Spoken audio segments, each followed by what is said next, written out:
السلام علیکم ورحمۃ اللہ وبرکاتہ۔ میں ہوں سراج الدین امجدی۔ آج کی خصوصی رپورٹ کے مطابق باب الاسلام سندھ میں سرکاری محکموں میں بہت لوٹ مار اور لا قانونیت ہو چکی۔ بس اور اب بس، سندھ کے حقوق سے محروم مظلوم عوام کی اب نظریں اللہ کے بعد صرف field marshal general Syed Asim Munir پر ہے۔ محکمہ صحت کراچی کی سرکاری ادویہ کی چوری کے معاملے کو معمہ بنا دیا گیا۔ محکمہ صحت سندھ میں سپریم کورٹ اور سندھ ہائی کورٹ کے فیصلوں کو مذاق بنا دیا گیا۔ محکمہ صحت سندھ کے صحت کے اداروں میں غریب مریضوں کا مال اور وسائل لوٹنا معمول بنا دیا گیا۔ محکمہ صحت سندھ میں رواں سال میں ای پیڈ سسٹم کو ناکام بنانے کے لیے محکمہ صحت اور سبرا کا خفیہ گٹھ جوڑ اینٹی کرپشن بنا دیا گیا۔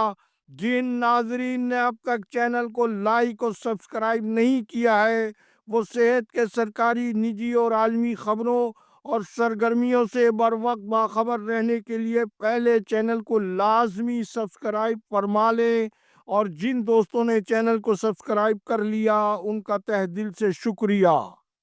ناظرین کرام، وزیر صحت و بہبود آبادی ڈاکٹر عذرا فضل پیجوہو اپنی آئینی اور قانونی ذمہ داریوں کو پورا کرنے میں مکمل ناکام ہو چکی ہیں،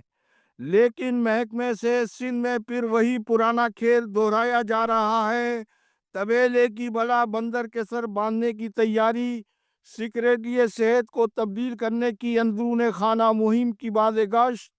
اندرون سندھ کو تو آپ ابھی چھوڑ دیں، صرف کراچی کے حالیہ 2-3 سنگین واقعات کو پہلے آپ جان لیں۔ 10-12 روز قبل ساؤتھ کراچی کے ڈرگ انسپیکٹر ساجد میمن نے اپنی جان کا رسک لے کر ہزارہ چوک کالا پل پر ایک اطلاع پر کامیاب چھاپے کے ذریعے گرین پیک کی سرکاری دوا برآمد کی، جس کی مالیت تقریباً 15 لاکھ روپے بتائی جا رہی ہے۔ دوا کے ساتھ موٹر سائیکل پر جانے والے شخص غلام فرید نے دوا تحویل میں لینے پر مزاحمت بھی کی۔ یہ شخص اپنے قومی شناختی کارڈ کے مطابق آرٹلری میدان پولیس اسٹیشن کے سرکاری رہائشی کوارٹرز کا رہائشی ہے۔ میڈیا کی ایک ٹیم کے مابین یہ سودا 5 لاکھ روپے میں طے ہوا تھا اور مذکورہ ٹیم نے ہی ڈرگ انسپیکٹر کو طلب کیا تھا۔ سرکاری دوا کی بارآمدگی کا یہ معاملہ ڈرگ انسپیکٹر کی جانب سے director health services Karachi doctor Saqib شیخ کو ان ادویہ کے بیجز نمبر کے ساتھ 1 ستمبر 2025 کو درخواست دی گئی تاکہ مذکورہ دوا کے خریدنے کی جگہ سے انوائس کے ذریعے جلد از جلد اصل ملزمان تک پہنچا جا سکے۔ تو موصوف director health services Karachi doctor Saqib شیخ، جو ہیلتھ مینجمنٹ کیڈر کے غیر قانونی طریقے کی پیداوار ہیں، انہوں نے اپنے افسروں کی تحقیقاتی کمیٹی تشکیل دے ڈالی، جس میں سے ایک افسر کی خود تحقیقات کی قانونی ضرورت ہے، اور یوں 1 گھنٹے میں حل ہونے والے معاملے کو انہوں نے معمہ بنا کر رکھ دیا۔ حالانکہ اتنے ہائی پروفائل کیس جو پرنٹ اور الیکٹرانک میڈیا پر آ چکا تھا، تو خود ڈائریکٹر ہیلتھ سروسز کی یہ قانونی ذمہ داری تھی کہ وہ ہنگامی بنیادوں پر متعلقہ ڈرگ انسپیکٹر سے نہ صرف مذکورہ آپریشن کی خود بریفنگ لیتے اور فوری طور پر یہ بلڈ پریشر، معدے درد اور اینٹی بایوٹک کی دوا کی خریداری کا پتہ چلا کر سرکاری دوا چوروں کو پکڑنے میں ڈرگ انسپیکٹر کی مدد کرتے، نہ کہ دوا چوروں کے پکڑنے کے آسان اور سادہ طریقے کے بجائے تحقیقاتی کمیٹی کے ذمے یہ معاملہ سپرد کر کے انہوں نے اس معاملے کو معمہ بنانے کی کیوں کوشش کی، اس کی تفصیل انشاءاللہ ہم آپ کو کل اپنی خصوصی رپورٹ میں بتائیں گے۔ ناظرین کرام، محکمہ صحت سندھ کی سینٹرل پروکیورمنٹ کمیٹی خود وزارت صحت سندھ نے میرٹ اور اچھی شہرت رکھنے والے کسی اچھے پروفیسر کے سپرد کرنے کے بجائے ایک ایسے پروفیسر ڈاکٹر امجد سراج میمن کے سپرد سیاسی بنیادوں پر کر رکھی ہے، جو از خود بہت بڑا سوالیہ نشان ہے۔ جس کمیٹی میں سندھ کے غریب مریضوں کو معیاری مفت ادویہ کی سہولت کے بجائے غیر معیاری دوا بنانے والے محکمہ صحت سندھ میں اپنی غیر معیاری دواؤں کی بڑی مقدار اچھے کمیشن کے ساتھ فراہم کرنے والے جب مذکورہ کمیٹی کا اہم حصہ ہوں گے، جس سے کمیٹی کی غیر جانبدارانہ حیثیت اور شفافیت کا تعین آپ بآسانی کر سکتے ہیں۔ گزشتہ مالی سال میں سندھ جیسے بدقسمت صوبے کو چھوڑ کر تمام صوبوں میں محکمہ سے سمیت تمام سرکاری محکموں میں ٹینڈر کا عمل ای پیٹ پر ہوا ہے۔ اب جب عالمی مالیاتی اداروں اور وفاقی حکومت کے دباؤ کے بعد رواں مالی سال میں محکمہ صحت سمیت سندھ کے تمام سرکاری محکموں میں یہ عمل ہونے جا رہا ہے، تو اس میں بھی سائیں سرکار کی وہی پریکٹس جیسے ماضی قریب میں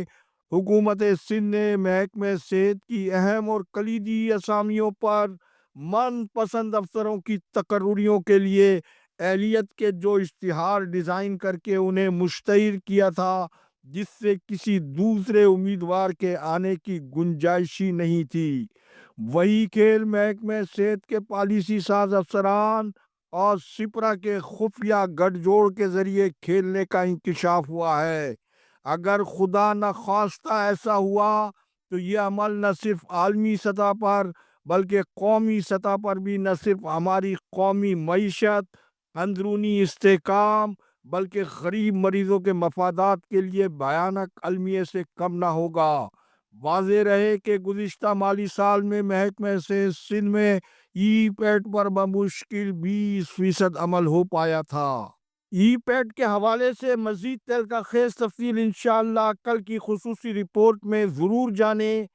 ناظرین کرام، ویسے تو محکمہ صحت میں اس وقت کوئی قاعدہ قانون یا حکومتی رٹ نام کی کوئی چیز دور دور تک نظر نہیں آتی ہے۔ تنگی وقت کے ساتھ اجمالی تفصیل یہ ہے کہ کل سندھ سروسز ہسپتال کراچی میں حکومتی فیصلے کے مطابق کووڈ-19 کے 139 عارضی ملازمین کو تحریری اور زبانی ان کی عارضی ملازمت کی برخواستگی کا حکم بھی باقاعدہ ہسپتال کے ایم ایس ڈاکٹر غلام حسین بروہی نے دیا، جس پر ہسپتال کے ڈیفیکٹو ایم ایس سرکاری اور ہسپتال کو اپنی ذاتی سلطنت یوسفانی تصور کرنے والے بے تاج بادشاہ وہاب اللہ یوسفانی کے خلاف قانون ملازمین نے عملی طور پر تسلیم کرنے سے انکار کر دیا، جس میں سر فہرست ڈرائیور شہزاد حسنات اور حمزہ گدی نے حکومت سندھ کے حکم کو ہوا میں اڑا دیا ہے۔ جب اس لاقانونیت کا پتہ عارضی ملازمت سے برخواستگی کا حکم تسلیم کرنے والوں کو ہوا، تو انہوں نے آج ایک اپنا ہنگامی اجلاس طلب کر کے 13 ستمبر کو ہسپتال کے ایم ایس سے ملاقات کر کے ان مذکورہ ملازمین جو پہلی اور دوسری فہرست کے بجائے تیسری فہرست میں عارضی ملازمین کی حیثیت سے وہاب اللہ یوسفانی کے فرمائش کے تحت انڈیکٹ کیے گئے تھے، ان خلاف قانون شامل ملازمین کے نہ جانے کی صورت میں ان لوگوں نے بھی نہ جانے کا حتمی فیصلہ کر لیا ہے، جو کہ سندھ سروسز ہسپتال جو پہلے ہی قانونیت کی آماج گاہ بنا ہوا ہے، وہاں یہ ایک نیا پینڈورا باکس مزید کھلنے جا رہا ہے، جو کہ ایک نئے تنازع کی صورت ہے، جس کے براہ راست ذمہ دار وہاب اللہ یوسفانی اور ان کے وہ سرپرست ہیں جو خود ابتلا و آزمائش میں جلد مبتلا ہونے جا رہے ہیں۔ یاد رہے جب رات کو تاخیر سے وزیر اعلیٰ سندھ سید مراد علی شاہ کے طاقتور فرنٹ مین قاضی اعجاز کو حراست میں لیا جا سکتا ہے،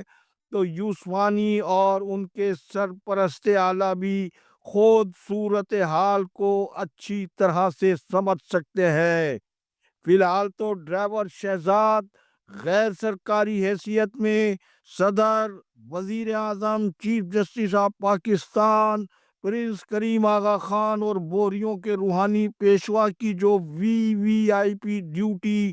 سر انجام دیتے رہے ہیں، یہ ایک الگ حساس معاملہ ہے، اور جہاں اسے ریکارڈ میں ہونا چاہیے وہاں یہ تمام ریکارڈ موجود ہے۔ شہزاد 10 ستمبر کو بھی اپنے TPT آفس میں معمول کے مطابق اپنے اختیارات کو سنبھالے ہوئے تھا۔ آخر بکرے کی ماں کب تک خیر منائے گی؟ اسی طرح سے سندھ گورنمنٹ ہسپتال لیاقت آباد میں آکسیجن گیس کی عدم فراہمی پر مریضہ کی موت کا واقعہ، سیکریٹری صحت کے کزن ہونے کے دعوے دار ہسپتال کے MS ڈاکٹر عتیق الرحمان قریشی اور سرکاری ریاست میں اپنی ریاست قائم کیے ہوئے کیڈر چینج ملازم انوار الحق مذکورہ بعد انتظامی کے براہ راست ذمہ دار بتائے جا رہے ہیں۔ اس ویلے مجرمانہ کے حقائق پر مبنی رپورٹ انشاءاللہ کل کی خصوصی رپورٹ میں ضرور ملاحظہ فرمائیں۔ وقت ختم ہوا۔ اللہ حافظ۔ پاکستان زندہ باد، کرپشن مردہ باد، عوام و افواج پاکستان پائندہ باد۔